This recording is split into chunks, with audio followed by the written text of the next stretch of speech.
YouTube.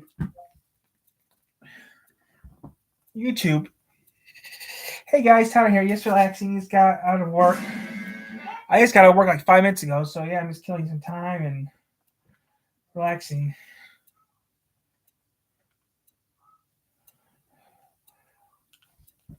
It's because I just got. Due to the graphic nature of this program, viewer discretion is advised.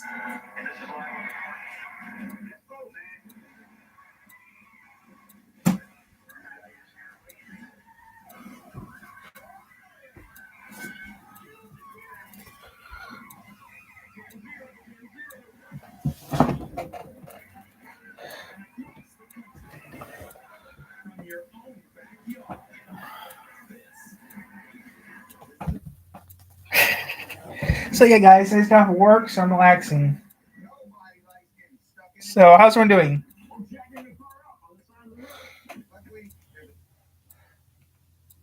So how everyone's doing today, huh? You just got off work, so I'm relaxing. Yeah, making dinner. So I'm gonna stand for. We're gonna stand for a couple hours.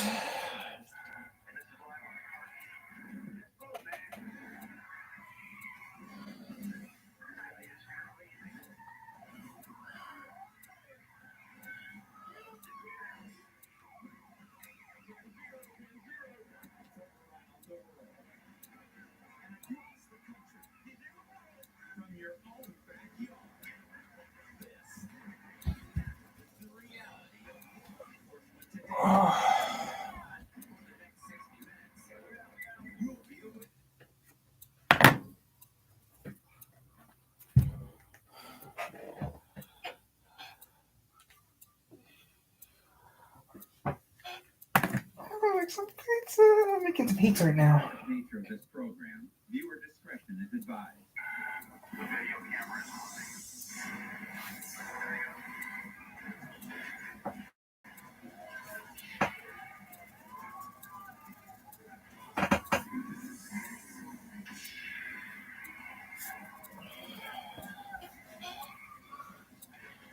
Crime, criminals, and the cops who stop them. This is the real thing. We have gathered footage from around the world, from crimes in progress, news investigations, undercover stings, and surveillance cameras. Much of this footage has never before been seen, from chases to shootouts. This show will take you for a walk on the wild side.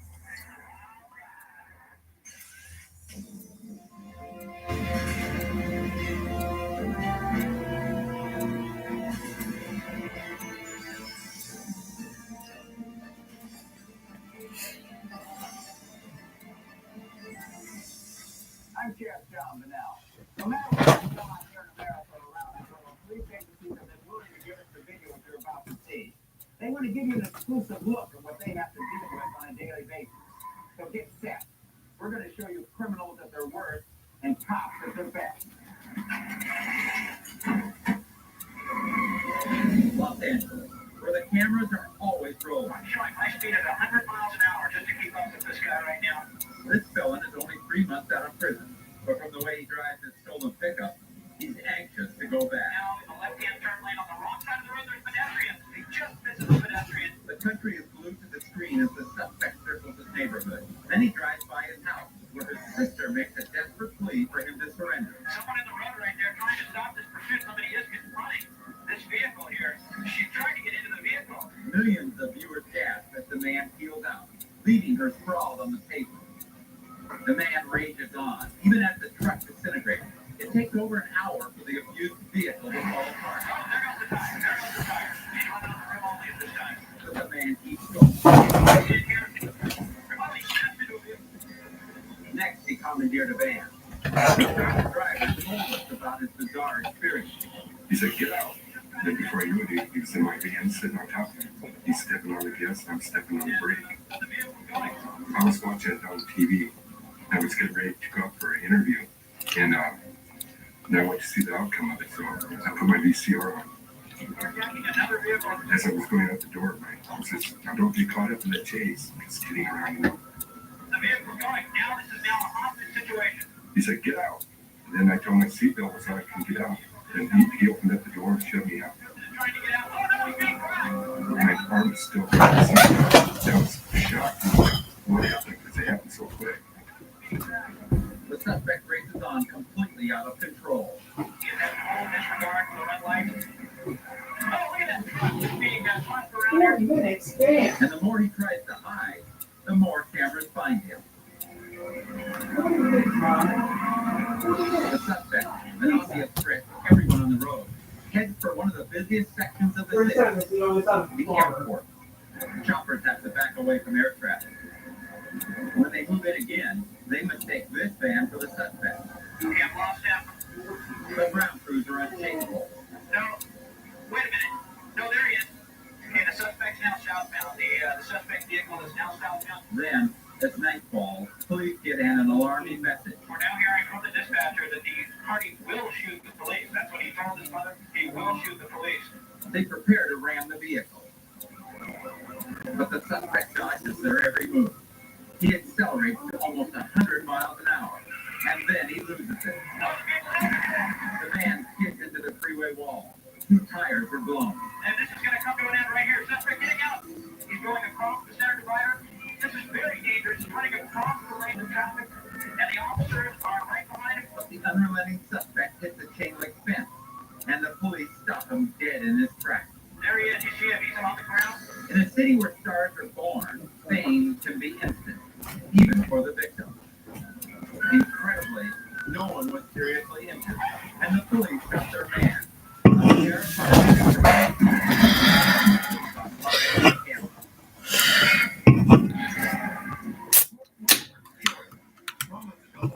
Tried to pull over this van for a fire tag, but the driver took off like a wanted felon. No wonder, the man is sky high on crack, which means he's extremely good.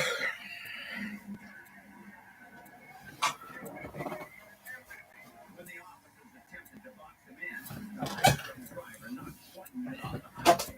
Now the man really is a felon, and it doesn't stop there. When another man gets ahead of the van, the suspect rams him too.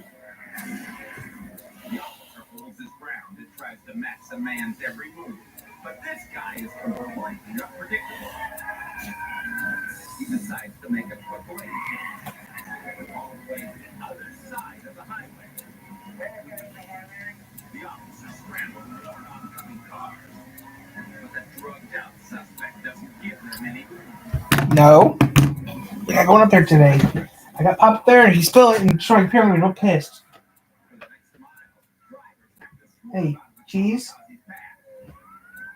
The highway merges at last, and the edgy suspect straddles the median. Officers have no idea what he'll do next. Suddenly, the frustrated man tries to take the high road. He drives out onto the embankment, but the train is too rough for the van, and the suspect is forced back down into a construction zone.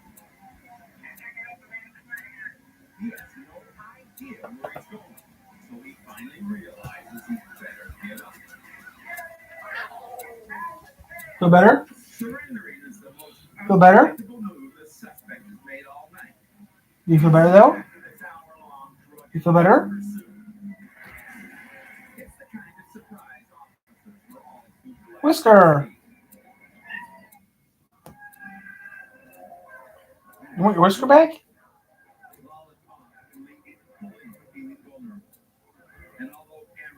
You want your whisker back? It's never easy. Dallas, Texas. The Cowboys win the 1993 Super Bowl. You want to pull your whiskers? 300,000 people come to celebrate. It is the largest street party and parade this city has ever seen. Confetti fills the air. As the victory parade winds down, isolated acts of violence erupt near the parade route. Dallas is suddenly in trouble. Innocent bystanders off as the unruly few move through crowds, inciting others to join in. Dallas police are surprised at this turn of events. Reinforcements are on their way. A liquor store just a block from the trade route is now under siege. Bunch of people came right up across the street and rushed in here with whatever they wanted and stopped me all over the floor and just ran over smashing bottles. It was a brand of urban unrest not seen in this city in decades. And the violent images captured and replayed on television managed to sour even a Super Bowl victory.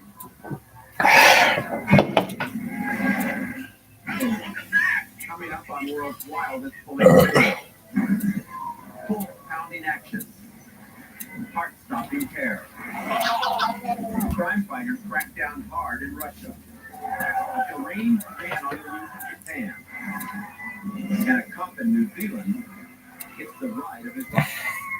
Of all the wild police videos in all the world, these are the wild.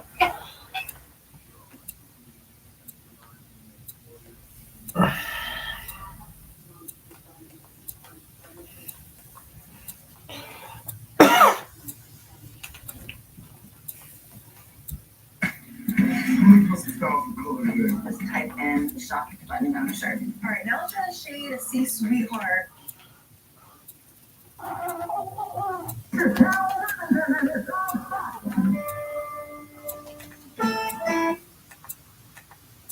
Dino chicken.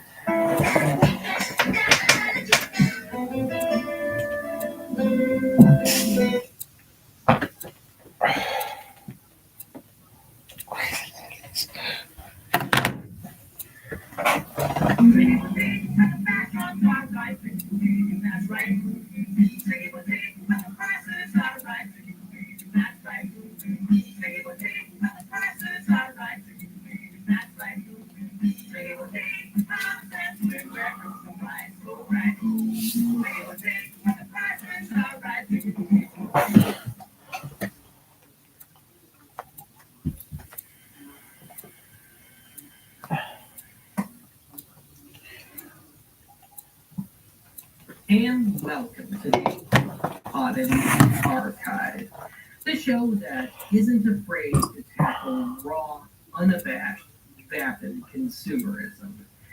So much so that it runs and talks over cheap and often pretty esoteric local TV commercials.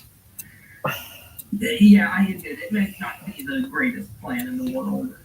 Anyway, yes, as Today let's go to the Russian version of McDonald's named Вкусный и точка. Tap this circle really. My lights. Spit on your hand and stroke my cock. Oh no, I got. Tap this circle. Statues caught moving on camera. Hey, listen up.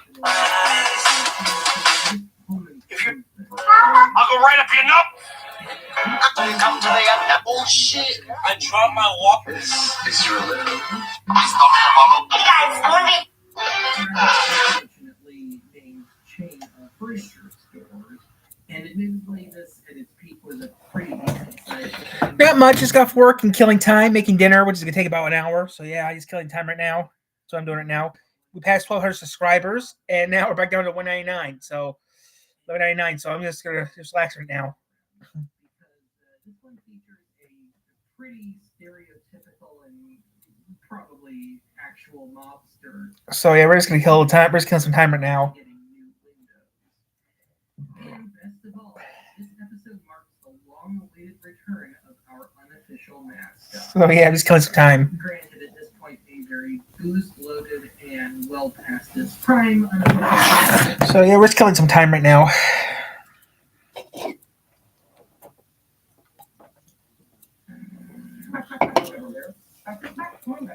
Legally, he couldn't say Max Headroom. I'm having dinner soon, so yeah, I'm making dinner right now. So yeah, it's gonna be a while. What the heck is this? Oh wow, that's the price for a queen bed.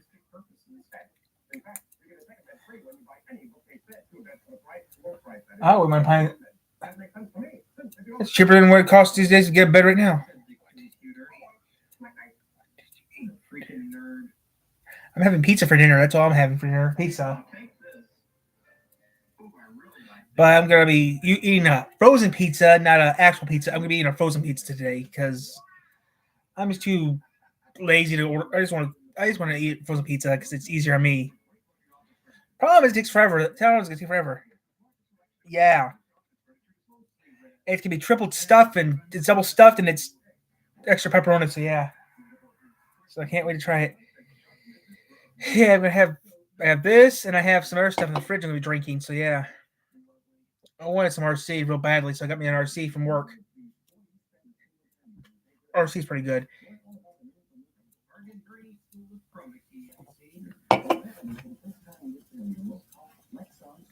So yeah.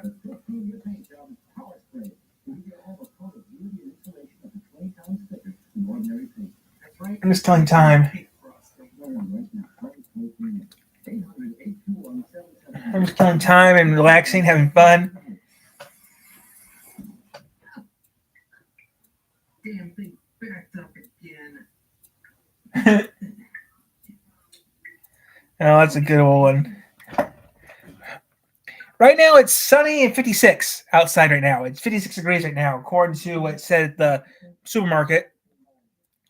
But my phone, let's see what my phone says. I mean, 52 here. 52 here in Three Rivers, which I don't mind. Our peel box is now gone. We lost our peel box. We no longer have a peel box, guys. I couldn't afford it anymore, so I got rid of it. I just made some money. I just made some money, so that's good.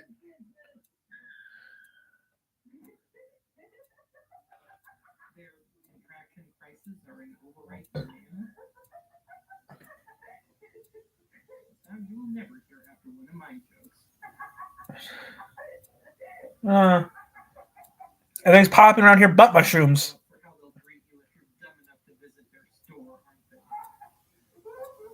But yeah, I uploaded home videos recently from my grandmother. She gave me the last. I was uploading her home videos. This one is my home videos she had. I uploaded the rest of the home videos last night. So yeah, all of them are up in home videos now. Of her home videos, my home videos are uploaded to YouTube. So yeah. So who knows? She thinks she still has the camera though. She does. Ooh. It'd be funny if it works still. So we'll see about that. But she still has it. Hilarious. Because I still have some cassette tapes around here I can still use.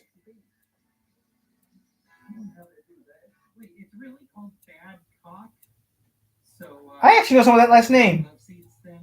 I actually know some of that sound last name. I'm too old to walk in the woods. That sounds good. Well, I got that plan coming up. That's going to be happening this year. I'm renting a camry. I'm going to be walking in the woods this year. I'm walking over at Russ Park in Livonia, Michigan, which is Cass County. I'm going to be doing that later on this year. So yeah. Actually, that's a nice place to walk around the woods. Anyone can walk there around there because it's nice and flat. I mean, there's a little bit of incline, but it's flat, and they take good care of it. The only problem about going there is you bring a buddy with you because there's no cell service. That's only the sucks about going there. There's no cell service there.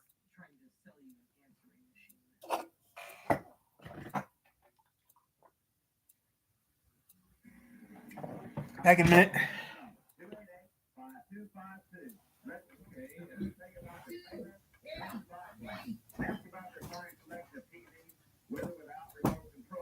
You know, I thought my name was Remote Control until I was 7. For an 8-track tape recording.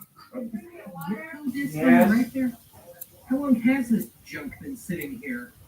Or was that just an ugly turntable? 288-5252. If you ain't got a leisure suit on, don't bother. And now, the Stereo Warehouse on the Gulf Freeway presents the audio video. Okay, Morris Day has gone too far this time. Stereo Warehouse, watch this. A telephone answering machine. Right, that's my name. Here's another Prince of the Deal. Compact laser discs. What the Well, they're technically right. I deal? sincerely want to make this deal to you. Car stereos just Install it for your nation, y'all. Any other deal, it's no big deal. I'm gonna get me one of them compact laser discs. That looks awesome. Excuse me. I heard the Senator Biden has gone. I couldn't even get Jim Belushi, let alone John. What's back with Josh Belushi? How about this kid with amplifier tuner right here? I've wanted these for a long time. What would they be? 10% over cost. What? You don't want to know where he keeps the receipt paper. I have quite that much. Can you cut just a little bit off that?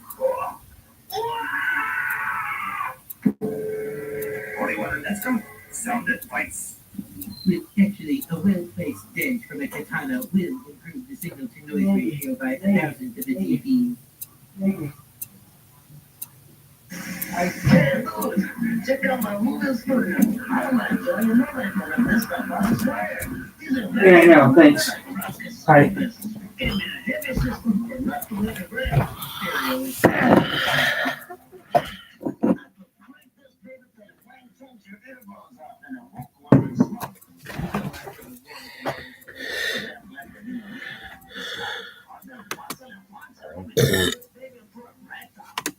Yeah, well, that's gonna happen soon. Yet, we still remember his ill-fated pop culture reference to the white Canadian phase quite well.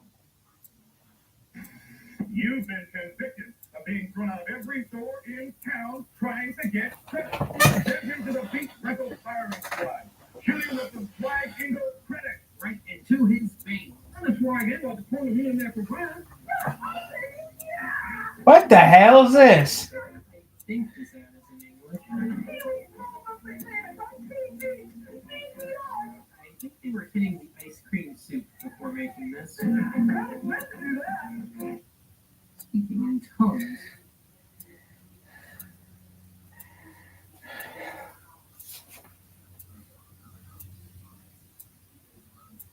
Hurry up and try to leave. Cheesy puffies. That sounds gross. That sounds gross. That sounds gross. The last time I did local ads, I had a block of ads that just did not fit anywhere else, but they were just too good to not run, and I feared that I would never find enough of similar subject matter of each ad to ever give them their own proper segment. It happened again. So yeah, we're going to do the potpourri thing with this next block. And I guess this would be as good a time as any to mention that today's episode features 3 non-American ads. Oh! Actually, they're all Canadian, and they're all from Winnipeg, Manitoba. Ooh, And you've actually Winnipeg. already seen one of them in that last block. It was the one with the guy doing the Cheech Marin impression. But anyway, the first 2 ads in this next block are our remaining non-American ads.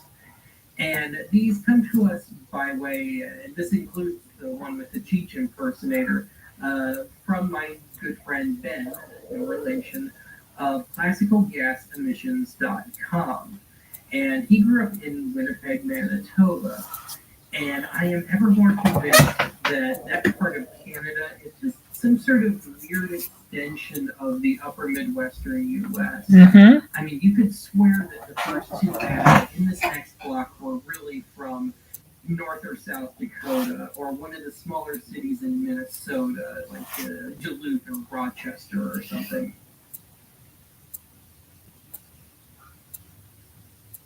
The popularity of dancing cheek to cheek is back. Yet people of all ages are getting into ballroom dancing. And why not? It's fun to swing. I don't think anyone's ever accused that song of swinging. Dance the cha-cha. Jay Matthews will show you how. And they have a special on now. We'll tell you about that later. We're kind of hoping you'll forget about it. It's pretty underwhelming. Learn the dance that has become the toast of New York. The passionate tango. Ooh, the tango. The cold, sexless tango. No time with expert instruction from King Matthews Dance Studio. He's even got those long pieces of paper with footprints on them. It's pretty cool. Ballroom dancing is a wonderful way to meet new friends Who are just as cold fish-like as you. and stay in shape. You'll get lots of exercise dancing the polka. Polka. And the standard ballroom dance, slightly quicker. Right now, you can get 5 dance lessons for only $25. Call 942-3292. Nah, It's $5. stay in the band. These two usually get laid. If you've ever considered joining Personal Encounters, now's your chance. They're only open 1 week out of the year. 95, find out more about Personal Encounters at this free video introduction service. All potential dates come in a plain brown wrapper. Encounters, and now they're satisfied men. For the first time ever, Personal Encounters is presenting a special get-it offer. For just $14.95, you can find out what Personal Encounters is all about. Hate to mind me. They were way ahead of their time. Confidential compatibility profile. To avoid any of those unfortunate IBM Amiga marriages. Subtraction return sign. Advanced viewing of members in your interested age. All right. I'm shooting for a sugar mama. Because I'm so sick of being poor. Completed with Personal Encounters this summer for only $14.95. About $1.33 American. Encounters is the most successful Winnipeg, Brandon. In Winnipeg, 943-4389. In Brandon, 728-0369. Oh, yeah. I'm going to get me one of them hot Brandon babes. Remember the good old days? 40 years ago, this Frigidaire refrigerator sold for $399.95. Bear in mind, this ad is from the early 80s. Brothers. In fact, our low price on quality Frigidaires beats many off-brand model prices. Why wait for these so-called 9-hour, 3-minute insanity sales on off-brand?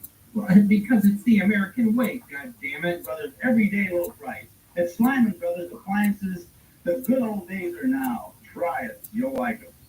Well, that's better than their original slogan. Look around and find out.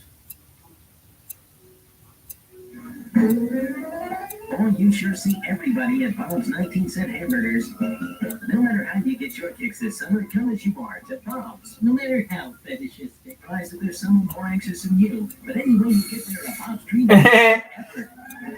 Fantastic. Bob, how do you disembody a hamburger? Be determined. Don't let folks run over you on your way to Bob's. I swear this is every amateur 8mm movie made between 1960 and 80. Burger, try it right out. Like I say, grammar ain't nothing but an arbitrary sentence construct. For snacks or a full meal, you know what to do when you get a juicy Bob's treat in your hand. Sorry, Satan got into the studio again. Gene, Springfield, Corvallis, and Salem.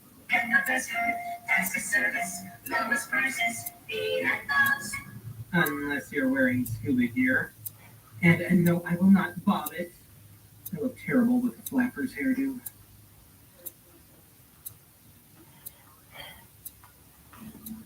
Up next is our now customary block of car and car related.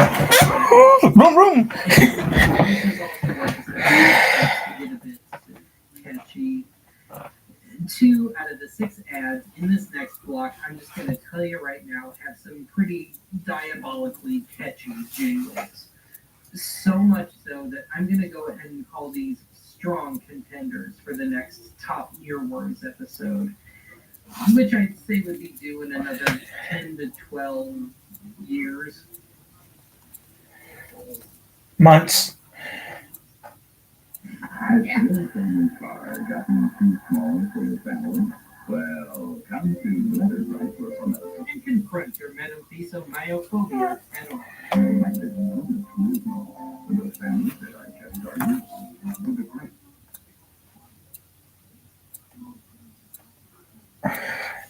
That's a nice old show.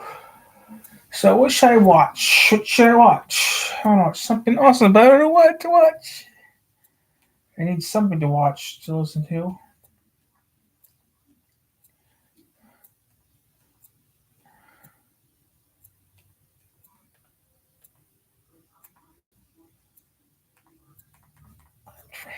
You're bi, aren't you? Yeah, I'm bi. Who cares? People don't know about me because I don't care.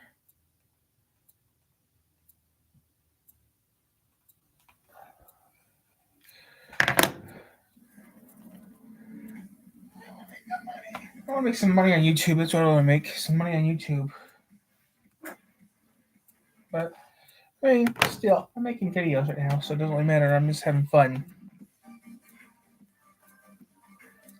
Go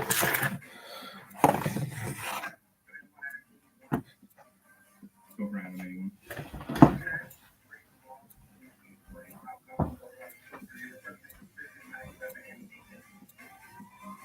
10-4. I'm 1097.03. What the hell happened here?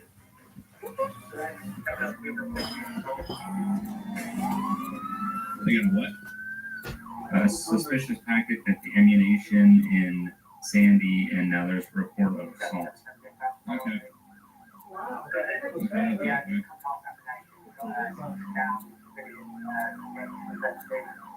I don't know what the fuck that guy just said.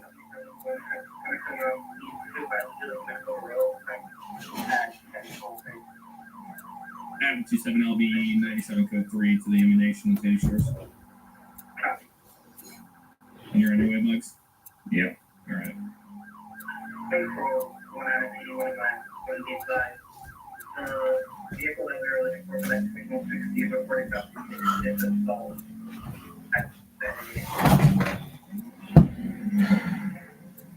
What are they showing right now?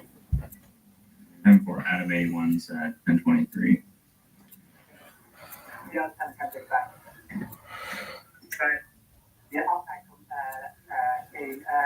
General was assaulted by a male in a black suit. EMS is needed on this scene, please. Description of one male is in a suit.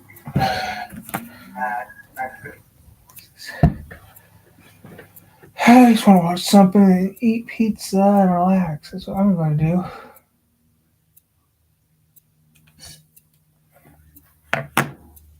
Old Spice Genuine Super Hydration Body Wash with 24/7 moisturization and vitamin B3. Still can't believe how good my channel's getting. Is it good tonight?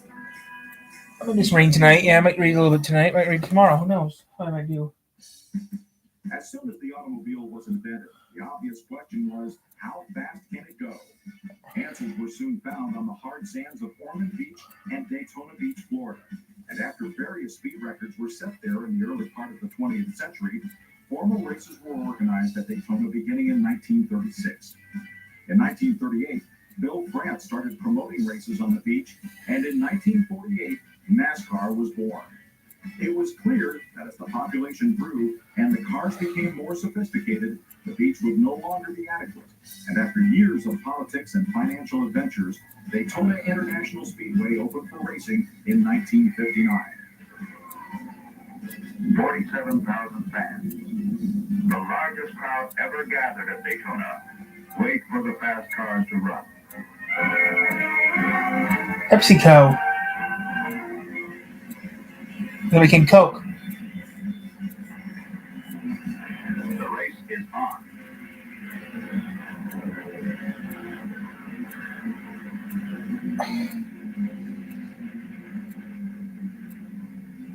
In half a lap, the lead changes twice.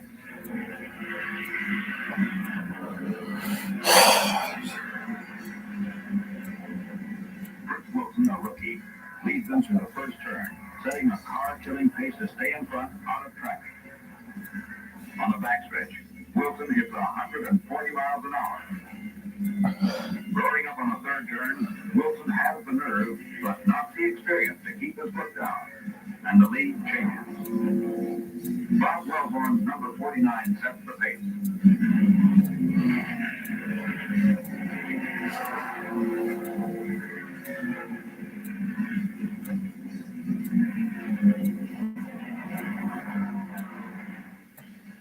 Both hardtops and convertibles lined up for the first race at Daytona.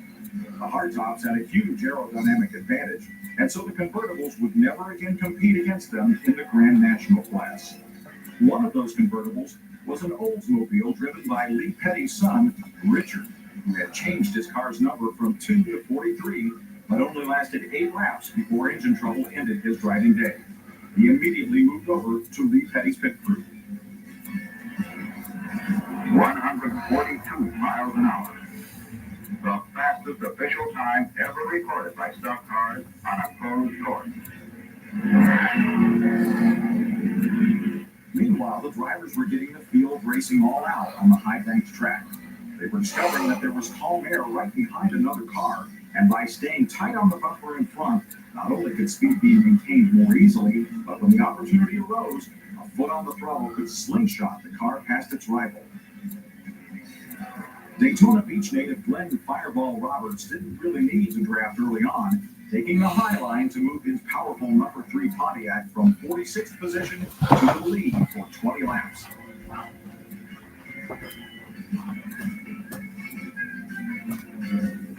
Fireball Roberts has passed 34 cars in one of the most amazing rides ever seen on a racetrack.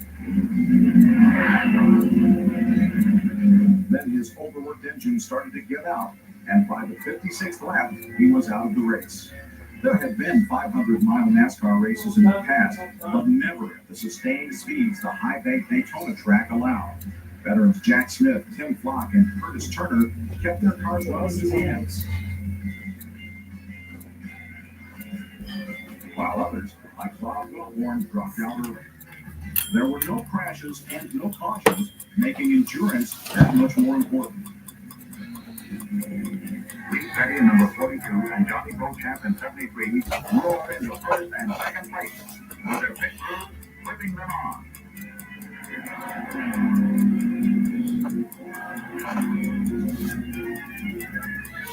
At the 375-mile mark, Lee Petty took the lead, and the race became a duel between his number 42 Oldsmobile and Johnny Beauchamp's number 73 Thunderbird.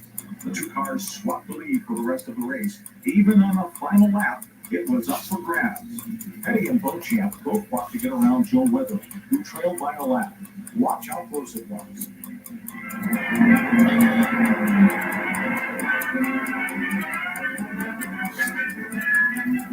In the final stretch, Weatherly is high on the track.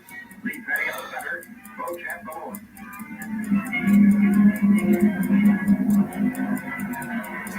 The checkered flag.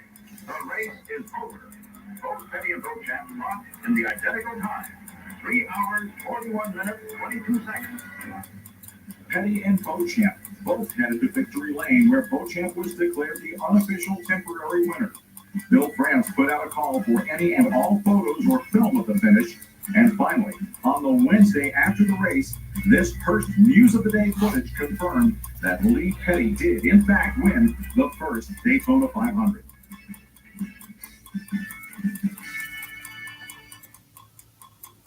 Need a little help?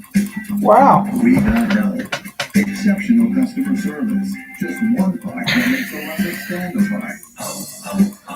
O'Reilly Auto Parts.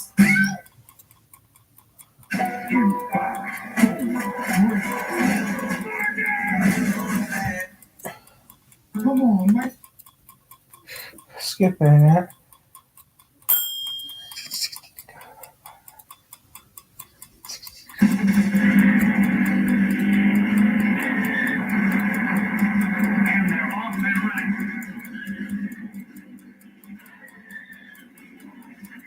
That's when it happened. The big one in 1960.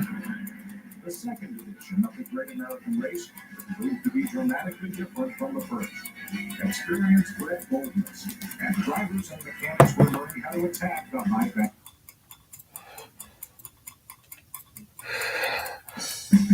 As soon as the automobile was invented, There's a fight. Nail that hot rookie coming up on the inside of it now.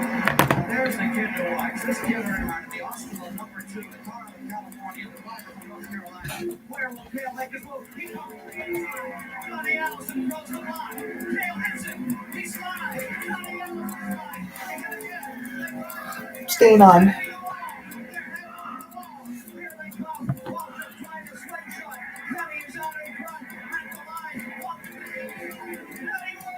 And there's a fight between Cale Yarborough and Donnie Allison. The tempers overflowing. They're angry. They know they have lost. And what a bitter defeat. On a cloudy and soggy mid-February afternoon down in Florida, one race changed everything in the NASCAR world.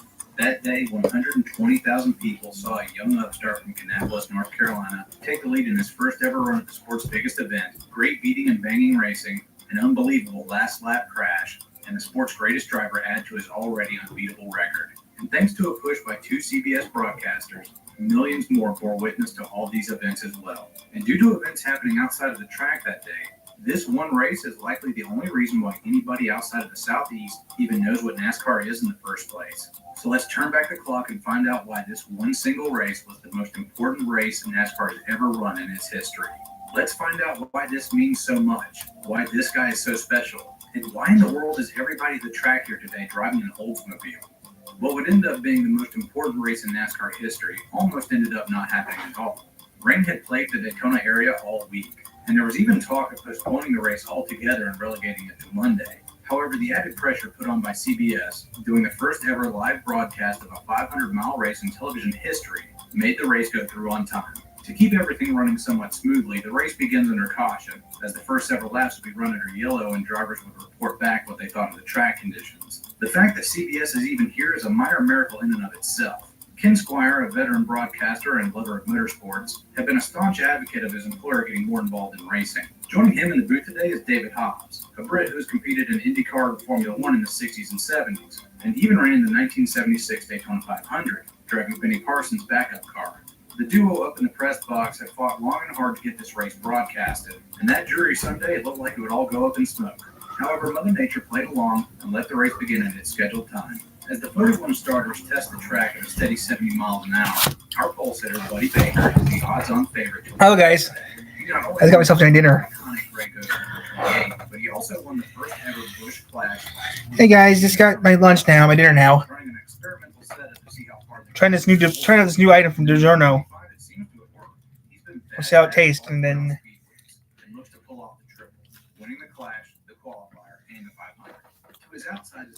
I got this. I got this from work that I haven't drunk yet. So we'll see how this tastes.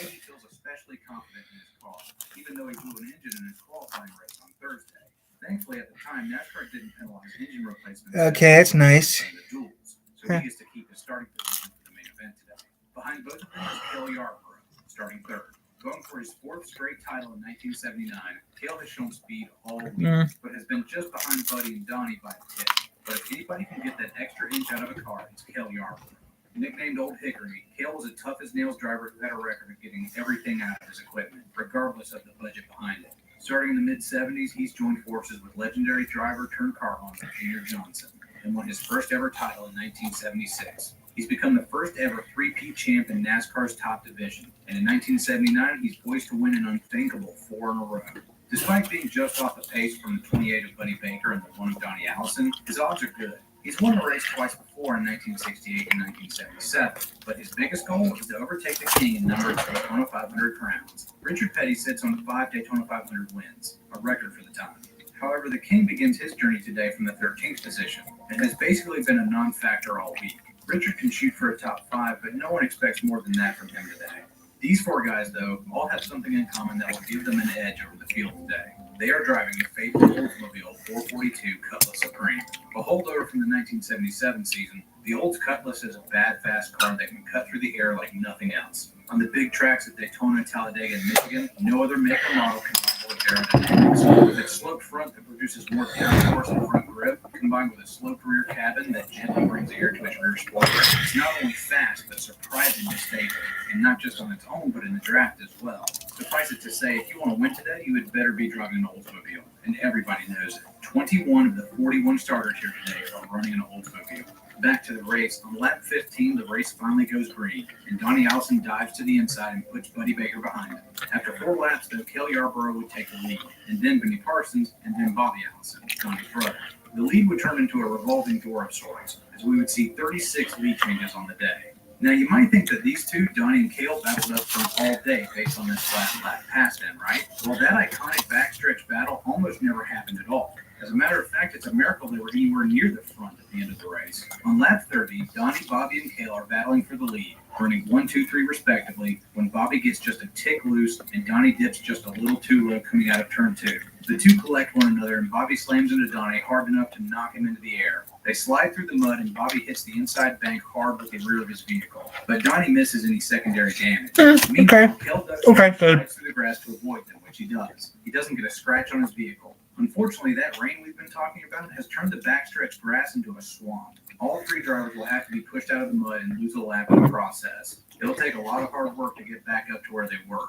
Thankfully, we've got nearly 170 more laps to get it done. Buddy Baker, the favorite to win it all today, would pull into the pits during the ensuing caution, running on 7 cylinders. As the team works on the car, the engine just gets worse and then completely fails. As it would turn out, those first 15 laps under yellow would be the only laps Buddy Baker would lead all day. The odds-on favorite today is out before even a quarter.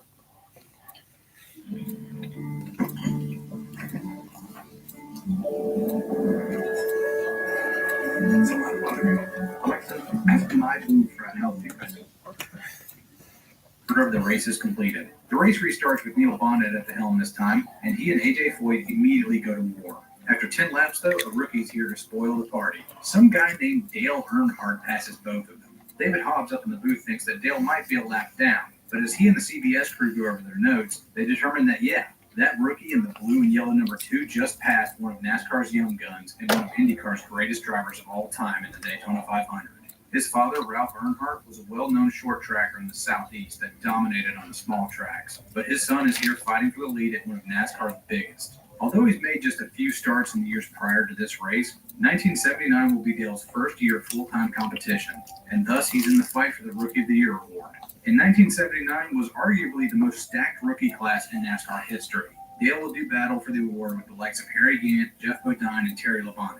The class will go on to win a combined 134 races and compete for championships for decades to come. The rivalries most talked about in NASCAR lore from the 80s and 90s can trace their origins to this race right here, where the four will compete against one another for the first time on the same asphalt. This is where it all started, and just for a handful of laps, Dale leads not only them but the entire field. He'll lead 10 laps on the day. Astonishingly, just after the halfway point on lap 108, Donnie Allison has clawed his way back to the front and retakes the lead. He'll mix it up with Earnhardt for a bit before leading a big chunk of laps, as Cale Yarborough has now also joined the fray. The laps click off and the lead swaps hands another 9 times before on lap 178, Donnie takes it for good thanks to a wicked fast pit stop. But Cale sizes him up and sits behind him as he exits the pit. Donnie and Cale run 1-2 for the remainder of the race, while Cale patiently waits for 22 laps as he makes several feints and attempts to take the lead, but to no avail. Cale's coming off of winning his 3rd consecutive championship, and he sees an opportunity to win his 3rd Daytona 500 too. He may never top the King Richard Petty's 6 titles, but he might just bite into his 5 Daytona 500 crowns here today. Donnie, however, has never won the Great American Race and looks to be the 2nd Allison in a row to win it, as his brother Bobby won it last year. On the last lap, Cale finally has his timing down, and he gets a big run coming off of turn 2. He looks low and Donnie crowds him to the inside, but just before Cale goes through the grass, he straightens it up and holds his line. Donnie hits him and forces Cale into the dirt. Cale loses control and drifts back up and slams into Donnie. The two bounce off and slam into each other again, this time even harder, as neither one ever let off the throttle. The two now jumped cars, completely lose control, and wreck into the turn 3 wall and drift into the infield. Who is at fault here is up for debate. Cale went for a gap that was going to disappear, and Donnie threw a block that was almost certainly going to wreck someone, if not both of them. At the end of the day, as they say, it was just one of those racing deals. And all while this is going on, all the way up on the front stretch, Richard Petty has just maneuvered his way in front of Darrell Waltrip and AJ Foyt to take 3rd place, and the race is now on. Petty has only led 11 laps today, and most of those came from the result of pit stop cycles.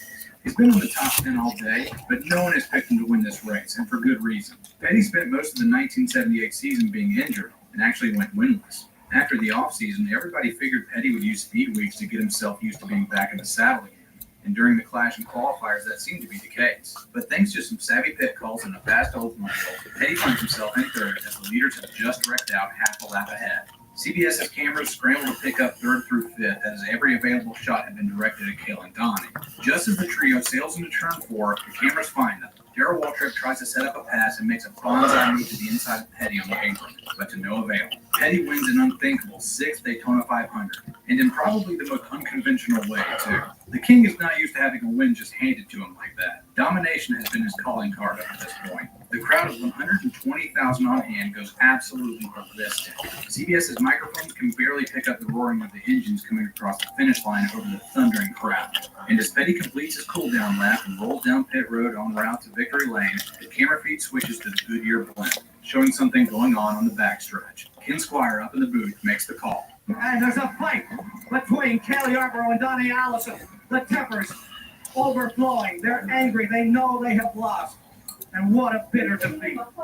Bobby Allison, who just finished 11th, has pulled beside the wrecked former leaders and is now in the midst of a full-blown 2-versus-1 fist fight with his brother against Cale Yarborough. The CBS crew is in a panic, trying to figure out if they should show the fight or not. They change over to a ground-level shot just in time to watch someone swing a helmet at someone else. The camera doesn't catch a whole lot of it, but the pictures from the photographers on the infield make it all the way to the front page of the New York Times sports section on Monday. Wow. Tell the tale.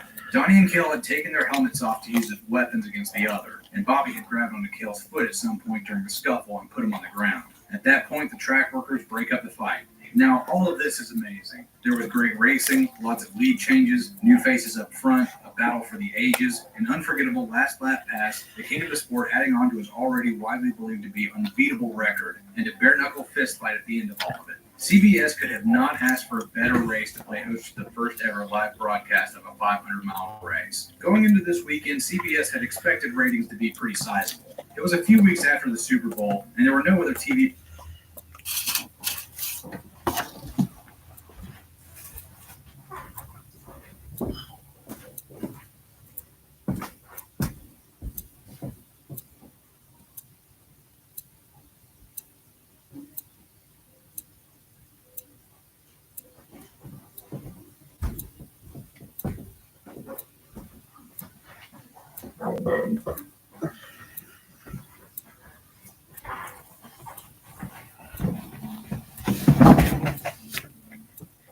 programs worth talking about that day, and certainly no other sporting events going on in mid-February. But as Lady Luck would have it, that day a massive blizzard has hammered the East Coast from Georgia to Maine. The rains earlier today were part of the southern arm of that storm front. Everyone in CBS's prime demographic markets are snowed into their houses with nothing to do except to watch this oddity down in Daytona Beach, Florida. The execs for CBS had estimated when the ratings came in they'd get between 2 and 3 million viewers. They got 6.5. Damn. CBS, please hold. CBS, please hold. There's a lot of CBS, people. please hold. CBS, they do that. CBS, please hold. What was that? That was awesome. CBS said this is in the South. Why don't we get this from the Northeast? CBS, please hold. Tell me Yarborough. I thought the CBS, please hold. CBS, please hold. CBS, please hold. Right. CBS, they fight at the end of every race. No. CBS, these next race, right? Yes. What's the next race? Yes, doing the next Daytona 500, right? That was awesome. We got to do the next race. And so they did. After being inundated with calls after the race from people who couldn't believe what they had just watched, CBS broadcast the Daytona 500 live flag to flag every year until 2001. Demand for more and more NASCAR races to be shown on TV rose and rose. And for the first time in its history, NASCAR went fully national. Whatever this weird Southern motorsport was, people had to have more of it. This one single race put NASCAR on the map, and we haven't looked back since. Anyway, I'm Slap Shoes. Thanks for watching, and y'all take it easy.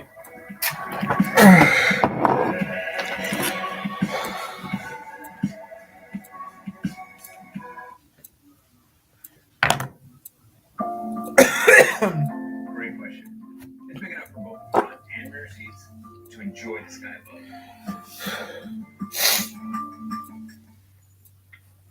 He's going to kiss me.